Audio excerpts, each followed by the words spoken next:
अस्सलाम वालेकुम and welcome to reality check. I am Ramna Saeed और इस शो में we don't repeat headlines, we slow down और हम रियलिटी को सिंपल और क्लियर वे में समझाने की कोशिश करते हैं।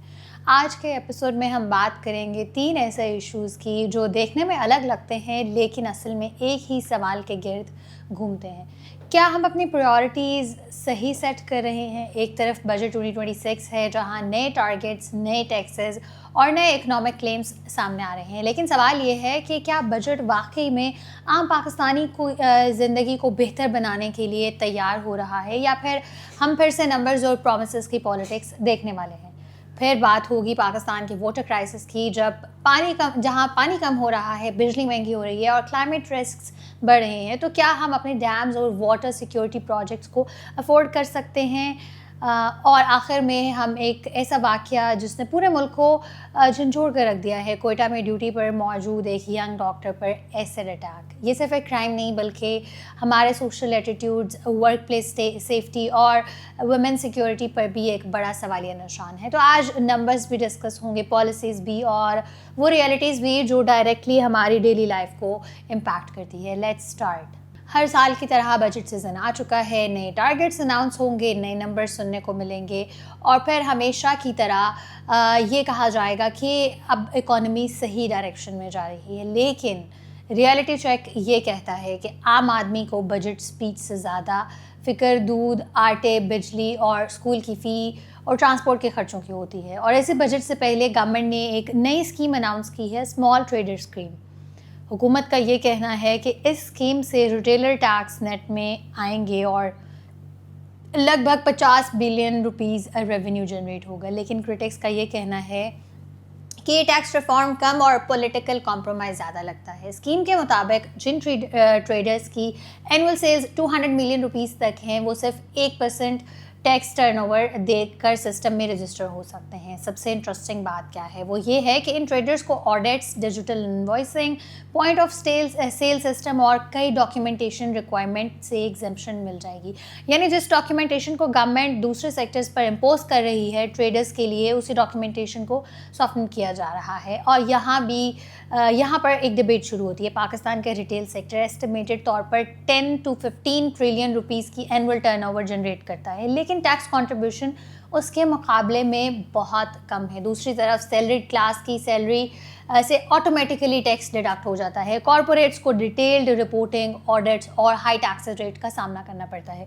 बिजनेस ग्रुप्स का ये कहना है कि फॉर्मल सेक्टर पहले से ही डिस्प्रोपोर्शनेट बर्डन को उठा रहा है, जबकि अनडॉक्यूमेंटेड सेक्टर्स को बार बार कंसेशंस मिल रही हैं। गवर्नमेंट की आर्ग्यूमेंटेशन ये है कि ट्रेडर्स को वॉलंटरीली सिस्टम में लाना इन्फोर्समेंट से बेहतर स्ट्रैटेजी है। अगर डॉक्यूमेंटेशन के बगैर टैक्स नेट एक्सपैंड किया जाए तो क्या ये सस्टेनेबल रिफॉर्म है या फिर ये एक और टेम्परेरी अरेंजमेंट है जो पॉलिटिकली कन्वीनियंट तो है लेकिन एक लॉन्ग टर्म सोल्यूशन नहीं है। और बजट के ब्रॉडर कॉन्टेक्स्ट में भी एक और रियलिटी सामने आती है।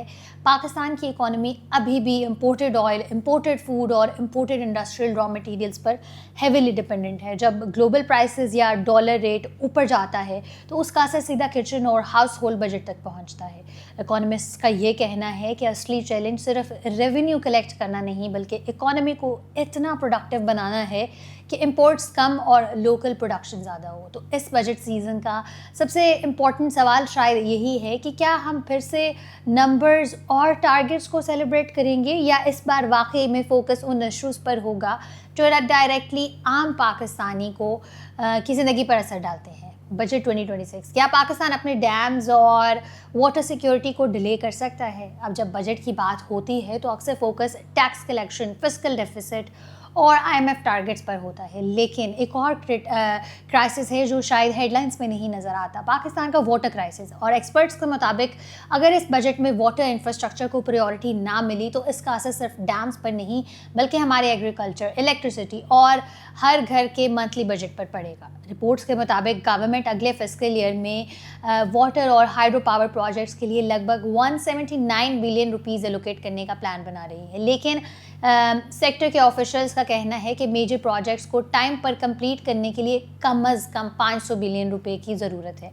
यानी जो फंडिंग चाहिए और जो फंडिंग मिल रही है उन दोनों के दरमियान गैप काफ़ी बड़ा है। اب سوال یہ ہے کہ اس سے عام آدمی کو کیا فرق پڑتا ہے. فرق بہت سیدھا ہے. پاکستان میں پر کیپٹا واٹر اویلیبلٹی لگاتار کم ہو رہی ہے. کلائمیٹ چینج کی وجہ سے بھی کبھی فلڈز آتے ہیں, کبھی ڈراٹ کنڈیشنز, اور جب پانی کی اسٹوریج کیپیسٹی کم ہوتی ہے تو ملک بارش کے پانی کو سیو نہیں کر پاتا. اس کا رزلٹ کہ پانی کی کمی, کبھی کراپس لاسز, کبھی فوڈ انفلیشن, دوسری طرف ہائیڈرو پاور پروجیکٹس ڈیلے ہونے کا مطلب یہ ہے کہ سستی بجلی کی سپلائی بھی ڈیلے ہوگی. اور جب سستی ہائیڈل الیکٹریسٹی سسٹم میں نہیں آتی تو ڈپینڈنسی مہنگی فیول بیسڈ پاور جنریشن پر پڑ جاتی ہے. اس بل کا نقصان عام آدمی پر پڑتا ہے. دیامر بادشاہ dam, Dasu hydro power project, مومن ڈیم اور تربیلا ایکسٹینشن, یہ پروجیکٹس فیوچر میں پانی اسٹوریج اور thousands of mega what's clean electricity provide کر سکتے ہیں. لیکن ایکسپرٹس یہ بھی وارن کر رہے ہیں کہ اگر فنڈنگ سلو رہی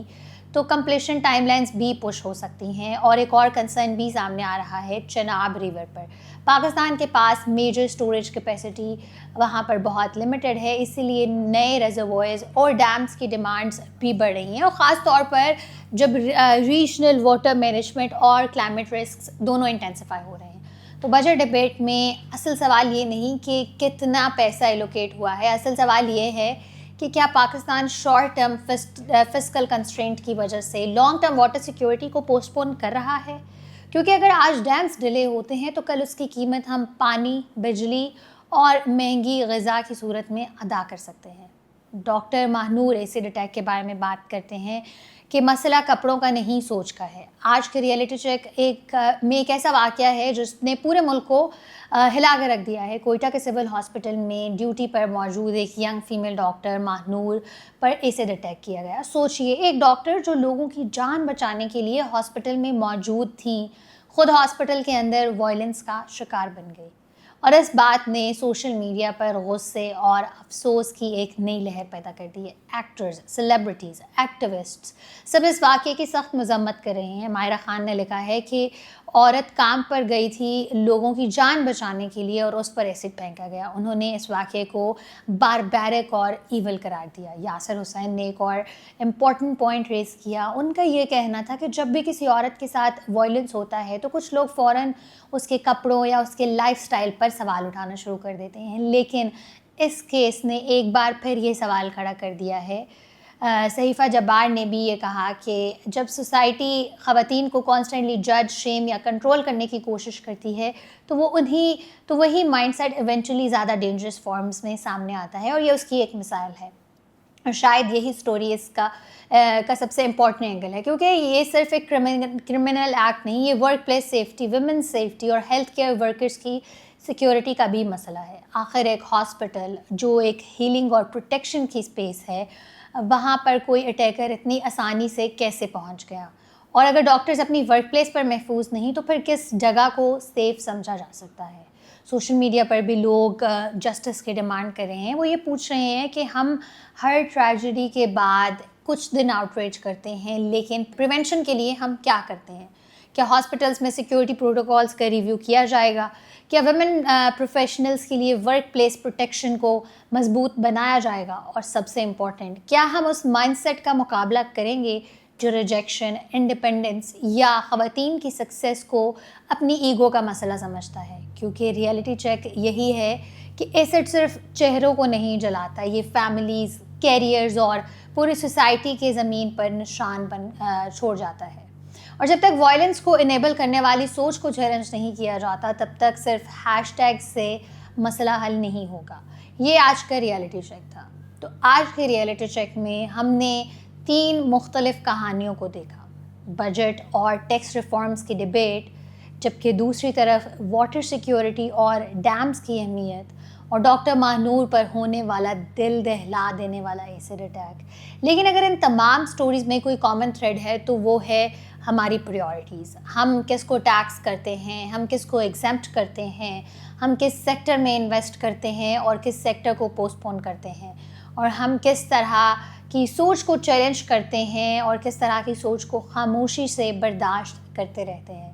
کیونکہ کسی بھی ملک کا فیوچر صرف اکنامک انڈیکیٹرز سے نہیں ہوتا, اس کا فیوچر اس بات سے بھی طے ہوتا ہے کہ اس کے لوگ کتنے محفوظ ہیں, اس کے ریسورسز کتنے سسٹینیبل ہیں اور اس کے انسٹیٹیوشنز کتنے انصاف پر مبنی ہیں. اس لیے ہر ہیڈ لائن کے پیچھے جو اصل تصویر ہوتی ہے اسے سمجھنا ضروری ہے, اور اس لیے ہم کہتے ہیں کہ headlines change every day, reality does not. اگر آپ کو یہ ایپیسوڈ پسند آیا تو ہمیں کامنٹ سیکشن میں اپنی رائے ضرور بتائیں. آج کی کس سٹوری نے آپ کو سب سے زیادہ سرپرائز کیا, ہمیں یہ بھی بتائیں.